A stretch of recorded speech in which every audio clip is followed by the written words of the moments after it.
오늘 이 시리즈 마지막 시간입니다. 이번 전체 시리즈의 주제가 뭐였나요? 나로 인해 행복한 삶이라는 주제였습니다. 네 번의 말씀을 함께 나누었는데, 첫째 시간에 과제를 분리하라. 둘째 시간은 order, 명령하고 선포해라.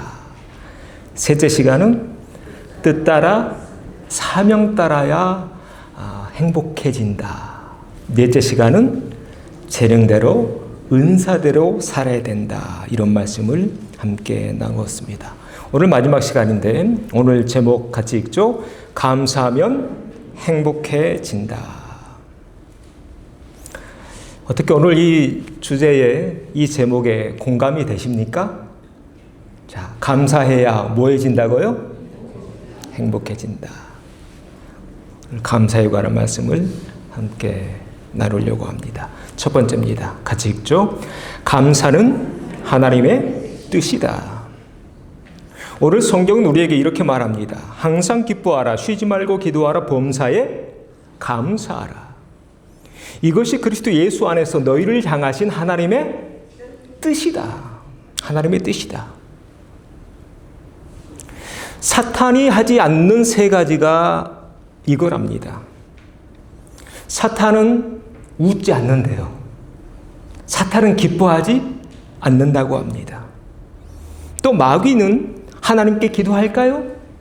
기도하지 않습니다. 하나님과 깊은 관계 속에 거하려고 노력하지 않습니다. 마귀는.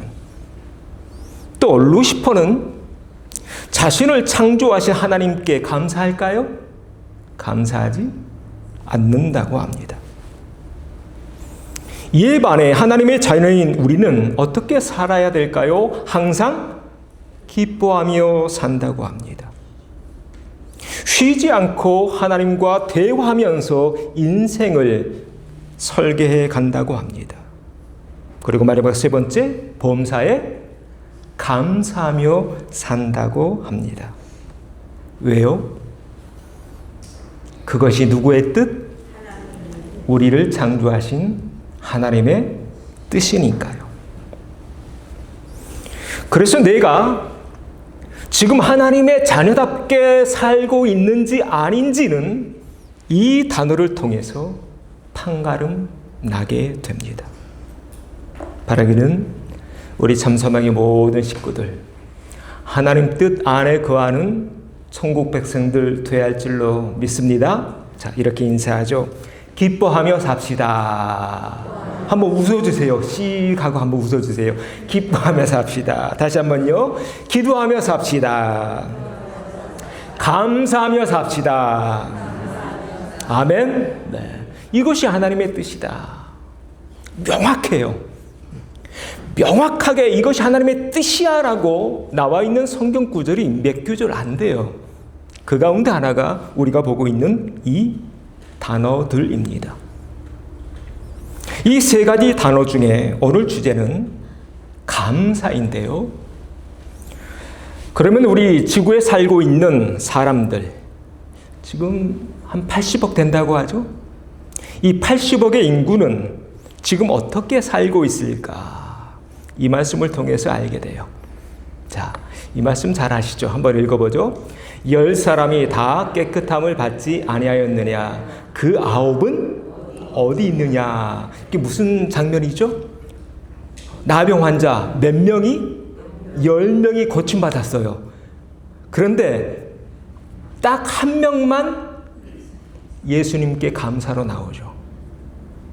그 장면을 보고 예수님이 말씀하신 겁니다. 야, 10명 다 고침받았잖아. 그 9 어디 갔니? 바로 그 장면입니다. 이 장면이 우리에게 주는 힌트가 있습니다.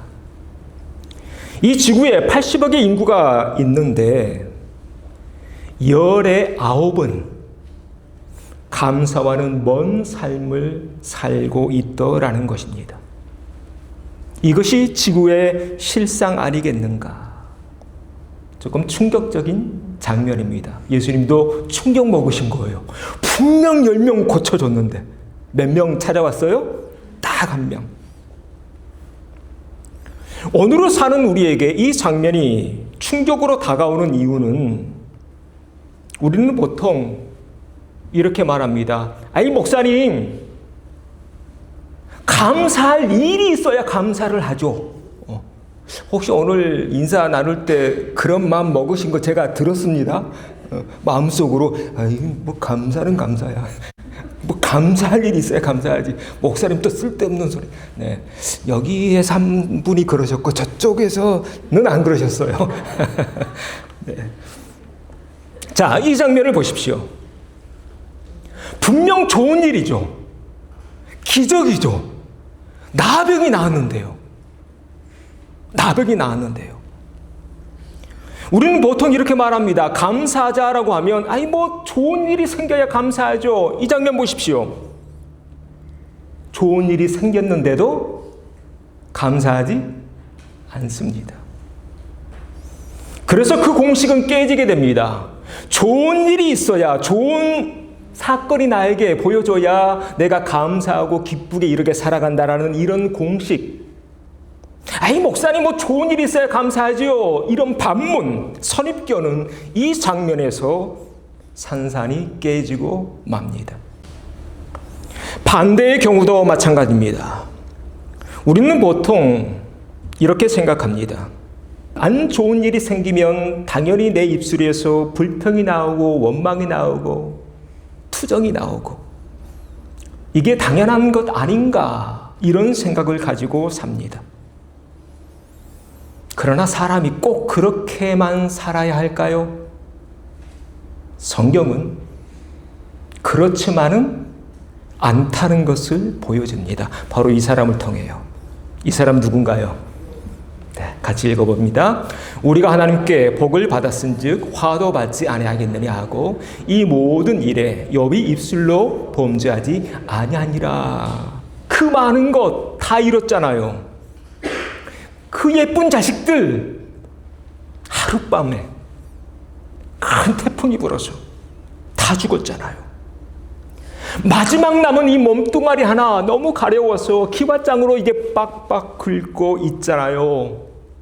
그때 친구들이 삿대질하죠. 이번에 이제 엽기 큐티하면서 이 장면을 볼 겁니다. 가장 가깝게 있던 누가 또 욕하나요? 욥의 와이프. 네, 네. 와이프, 남자들이 크게 할 줄 알았는데, 우리 우리 집사님 장로님들이 제가 조심스러워서 일부러 와이프 이 사진에 넣을까 하다가, 제가 좀 착하잖아요. 집에 가서 또 혼날 것 같아서 와이프는 뺐습니다, 일부러. 네. 하나님 저주하고 죽으라고 하잖아요. 그때 한 욥의 고백이에요.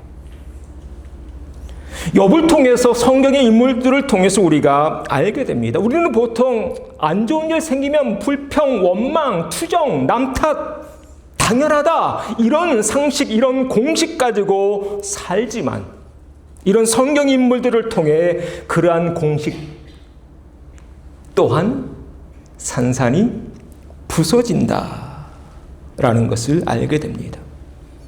무슨 말인가요? 사람은요,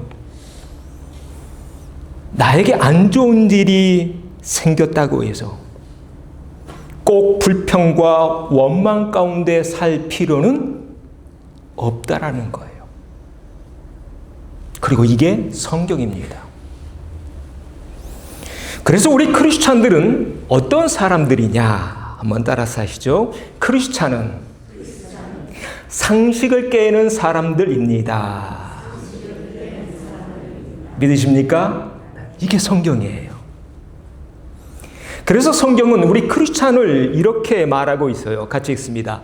이런 사람은 세상이 감당하지 못하느니라. 세상이 감당하지 못한대요.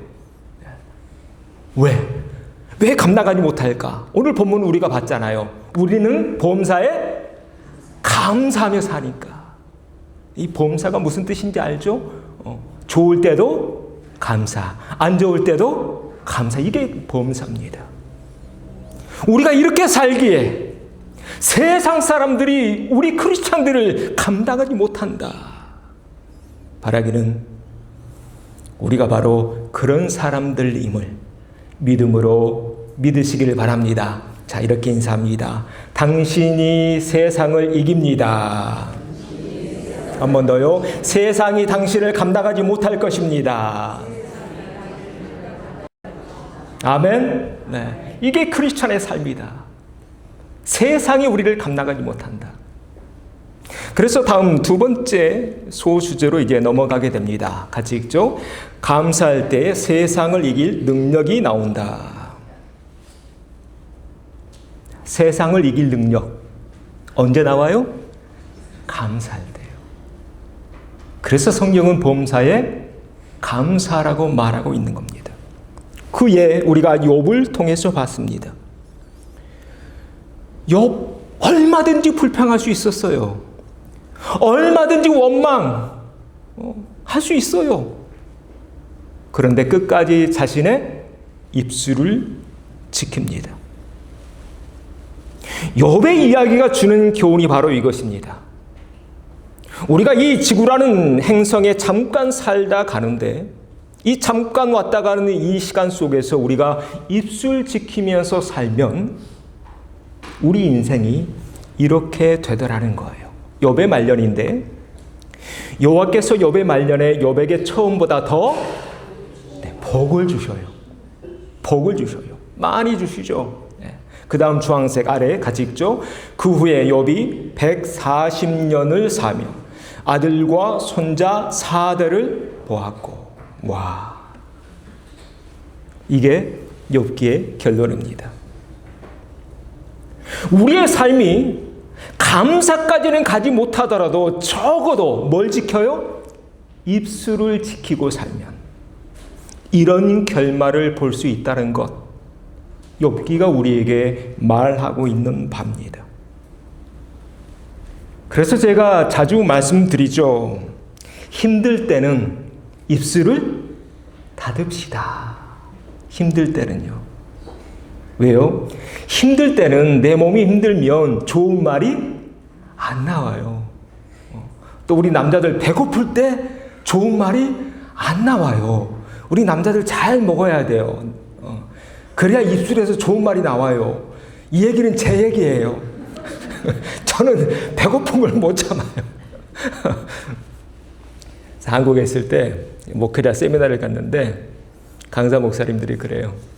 목사님들 앉아놓고 절대로 교회에서 회의 새벽기도 끝나고 하지 말라고. 왜? 배고프니까. 그때 좋은 말이 안 나와요. 제가 그 세미나 듣고 깨우쳤습니다. 그래서 우리 교회는 항상 언제 해요? 점심 먹고 하잖아요. 든든하게 점심 먹고. 네. 엘리야가 이세벨을 피해서 도망가요. 로뎀 나무 아래 있죠. 그때 하나님이 제일 먼저 하신 게 뭐예요? 까마귀를 통해서 허기부터 달래주시죠. 여러분, 욥 이번 주부터 욥기를 함께 나눌 텐데 욥을 통해서 얻게 되는 지혜가 바로 이것입니다. 힘들 때 뭐예요? 입술을 닫아야 돼요. 자, 이렇게 인사합시다. 힘들 땐 입술을 닫읍시다. 한 번 더요.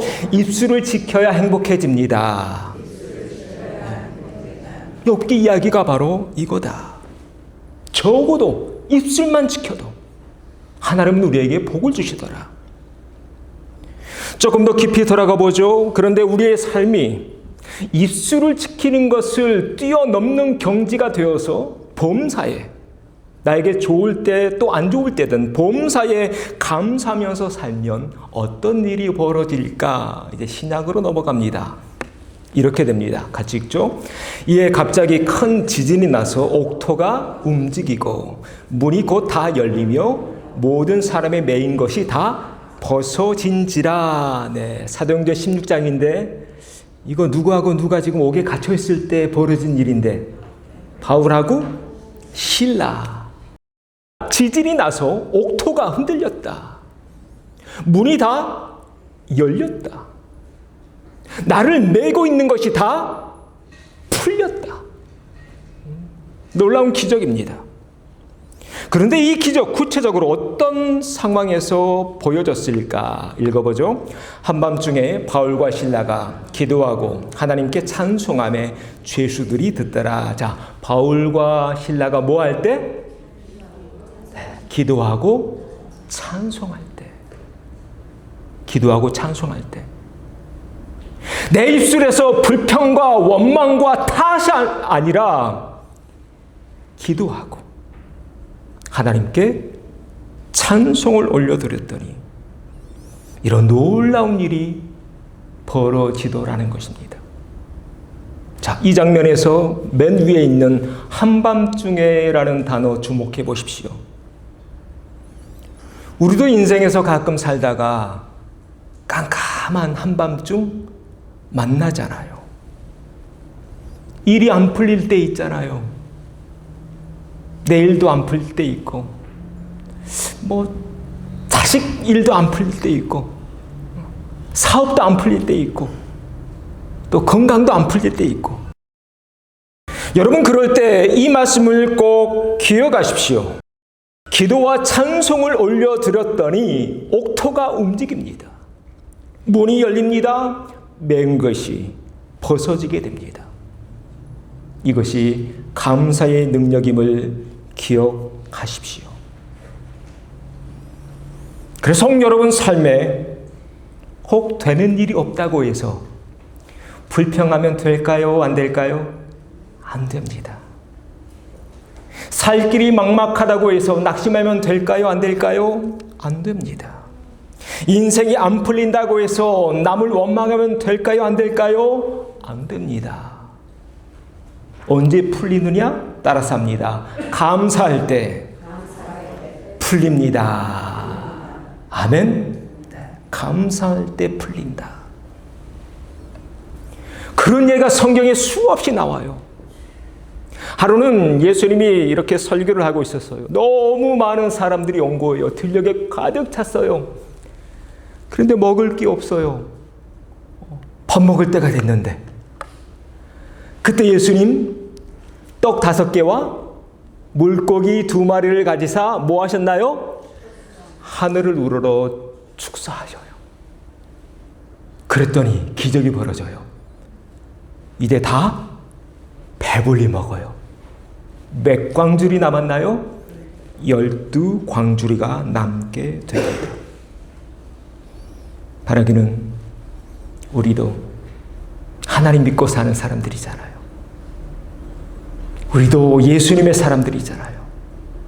2000년 전에 이런 기적과 놀라운 장면을 봤던 우리 믿음의 선배들처럼 오늘 우리 또한 이런 장면, 이런 신앙의 체험을 경험하는 복된 참소망의 모든 식구들 되시기를 바랍니다. 자, 이렇게 인사하고 넘어갑니다. 감사는 기적을 불러옵니다. 한 번 더요. 감사할 때 능력이 나옵니다. 그래서 하나님은 감사라고 해요. 감사해라. 범사에. 마지막 3번째 결론입니다. 같이 읽습니다. 감사하면 행복해진다. 여러분 믿으십니까? 감사하면 행복해진다. 이것이 성경이다. 성경에 나와 있는 인물들 보십시오. 감사했더니 다 그 인생이 풀립니다. 더 행복해집니다. 오늘 우리가 처음 봤던 이 나병 환자, 분명 10명이 고침받았는데 1명 돌아오죠. 그 1명, 그의 인생이 어떻게 되었을까? 읽어봅니다. 이 이방인 외에는 하나님께 영광을 돌리러 온 자가 없느냐 하시고 그에게 이르시되 일어나 가라. 내 믿음이 너를 구원하였느니라 하시더라. 이런 축복을 받게 돼요. 단지 육신이 고침받았던 그것에 그치는 게 아니라 구원에 이르는, 영혼이 구원에 이르는 이런 축복 받게 되죠. 우리가 앞에서 봤던 욥도 마찬가지입니다. 특별히 욥의 3명의 딸이 있는데 그 딸의 그 이름 속에는 다 의미가 있어요. 그 첫째 딸 이름이 뭐나요? 여미마예요. 둘째, 셋째도 있는데 어려우니까 넘어가겠습니다. 첫째 딸만 나누려고 하는데 이 첫째 딸 여미마라는 그 히브리어 원어를 보니까 비둘기라는 뜻이에요. 여러분, 비둘기는 무엇의 상징인가요? 성령의 상징이고 또 평화의 상징이고 안식의 상징이죠. 첫 번째 딸 이름을 여미마라고 이렇게 지었다는 것은 욥의 인생이 이제 이렇게 되었다는 겁니다.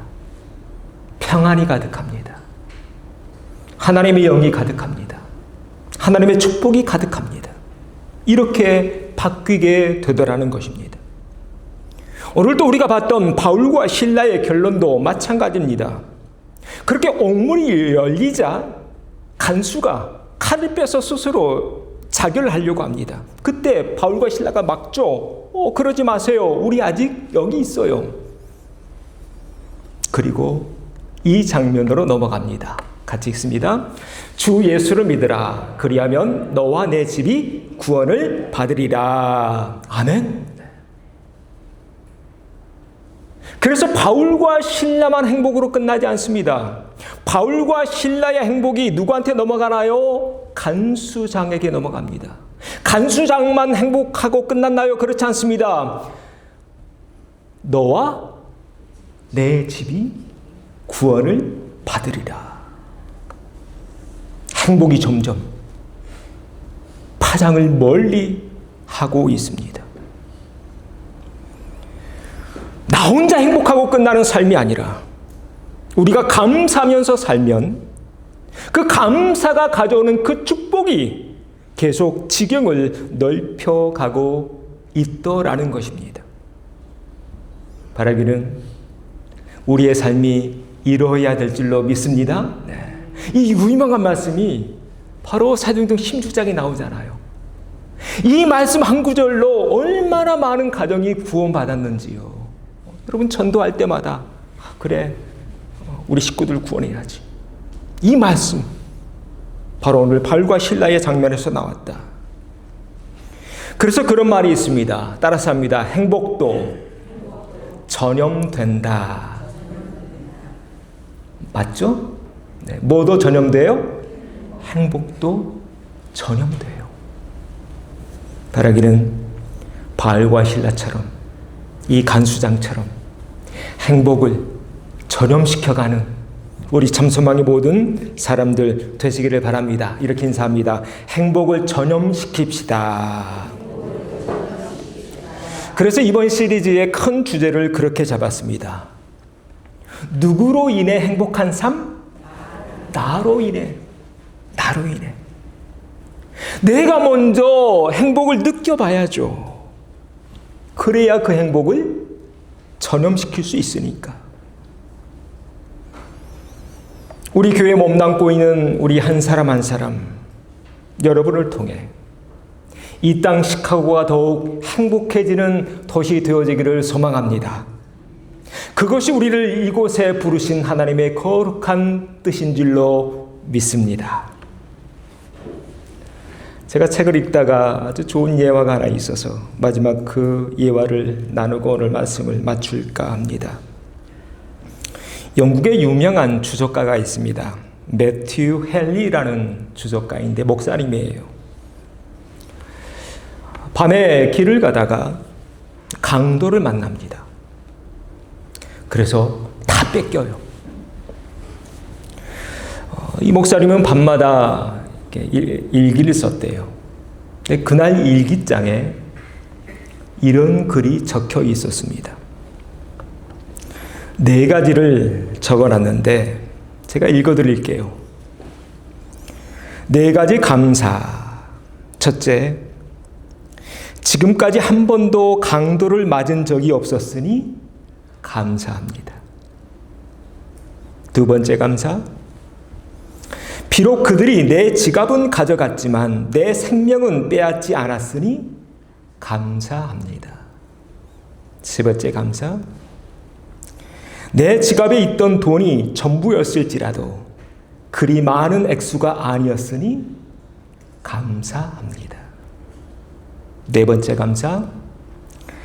가장 감사한 것은 내가 강도를 당하는 자리에 서 있었지 남의 것을 빼앗는 강도의 자리에 서 있지 않음에 감사합니다. 공감이 되시나요? 이 내용을 읽으면서 우리 또한 마찬가지가 아닌가. 우리가 지금 하나님을 함께 예배하는 이 자리에 앉아 있다는 것. 어느덧 1년의 6개월이 다 지나가고 있습니다. 남은 며칠, 이 한 주 하나님의 은혜를 깊이 묵상하면서 감사의 제목을 찾아보면 어떨까요? 바라기는 이번 시리즈를 마치면서 이 세상의 그 어떤 사람들보다 행복한 우리 참소망의 식구들 되시기를 주의 이름으로 축원합니다.